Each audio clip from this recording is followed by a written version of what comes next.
A Premier League football match has never taken place outside of the United Kingdom, but that could be about to change. Because in April 2024, the biggest existing block to a regular season game taking place elsewhere was weakened. And the result of this is that we could see Premier League games staged in the United States of America in the future. This is why.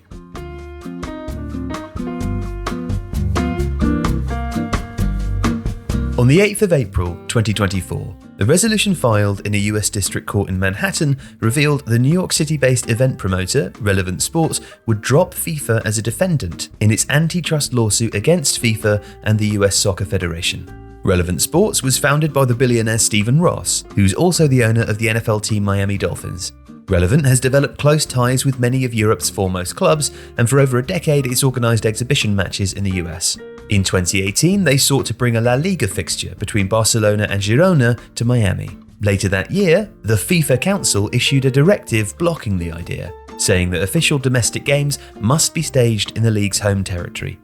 The following year, Relevant then sought to play an Ecuadorian domestic fixture in Miami, only for US Soccer, whose approval would be needed as the federation of the territory where the game was proposed, to deny the application and cite the previous FIFA directive.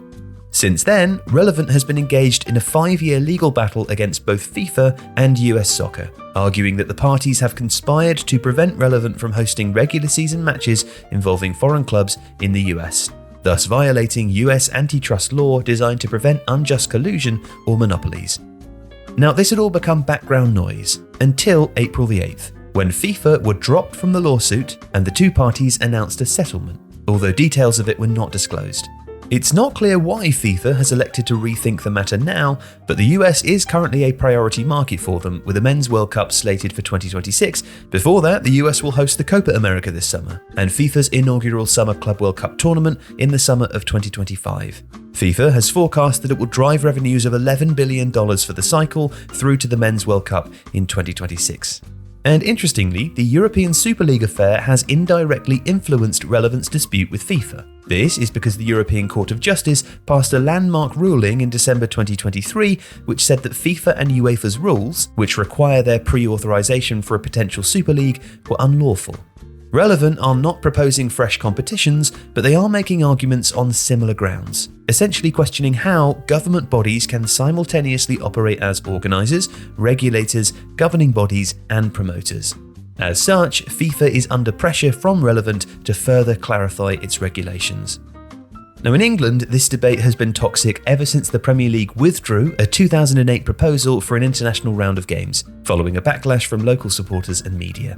That reaction is unlikely to be too different now, and the politics is even more sensitive for the Premier League, who currently face the immediate threat of a government-imposed regulator entering English football.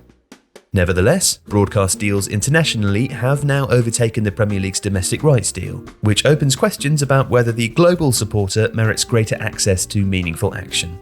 Last summer, Chelsea, Newcastle, Brighton, Brentford, Fulham and Villa played in a new Premier League Summer Series tournament, selling out 3 matches and selling 270,000 tickets across the board.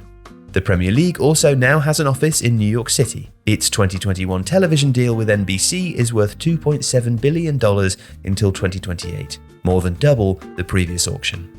One executive with experience of promoting European exhibition matches in the US told The Athletic, "If Liverpool played Manchester United in the US in any major market, in a regular season match, it would be like the Super Bowl. You could charge whatever. The potential is endless."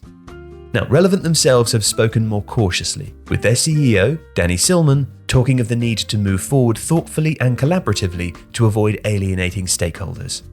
Spain, along with Italy, has already taken cup competitions to Saudi Arabia. Javier Tebas, the president of La Liga, stated his aim in April 2024 that the competition should be staging games in the US by the 25-26 season. Lorenzo Cassini, the president of Serie A, discussed playing a game week outside of Italy during the social football summer in Riyadh in January. Serie A, like the Premier League, also has its own New York office, and many of those spoken to by The Athletic's Adam Crafton foresee Serie A being likely to follow La Liga across the Atlantic, while the French Liga is in all manner of difficulties with its own media rights package and is desperately seeking fresh revenue streams. And there are also likely to be clubs within Mexico and South America who see huge potential in playing a one-off domestic league game in the United States. As an example, Mexico international games, when played in the US, are often better attended than those involving the US men's national team. And another likely candidate would be UEFA, who, like La Liga, already have existing agreements with Relevant to sell media rights in the US. Intriguingly, so too do the EFL, and it's not difficult to imagine Ryan Reynolds and Rob McElhenney sensing the opportunity in taking a Wrexham match abroad, while Tom Brady's involvement at Birmingham or JJ Watt at Burnley may see possibilities of their own. It's unlikely, however, that the Premier League's big beasts would allow those upstarts to make gains in the US by moving before them. So, if England moves, expect it to be as one. Continentally, many leading club executives don't see it as particularly controversial to take a Champions League final to the east coast of the US, when if travelling from London, it's only an extra hour or two on from Azerbaijan, for example, which has hosted European finals in recent years. All of these proposals will face substantial obstacles though. Supporters will protest, politicians seeking to earn favour might attempt to impose legislation, and MLS Commissioner Don Garber hasn't hid his disdain for allowing foreign competition into his league's market. Discussions and ideas are one thing, actually seeing it through is quite another. If you like this video, please consider subscribing to the channel. The Athletic is home to some of the world's best sports journalists, including David Ornstein, Daniel Taylor, Ollie Kay, Amy Lawrence and Rafa Honigstein. With the latest transfer news and insight on every Premier League football story that matters, theathletic.com puts you inside football. And you can try it for free now for 30 days. See the link in the description.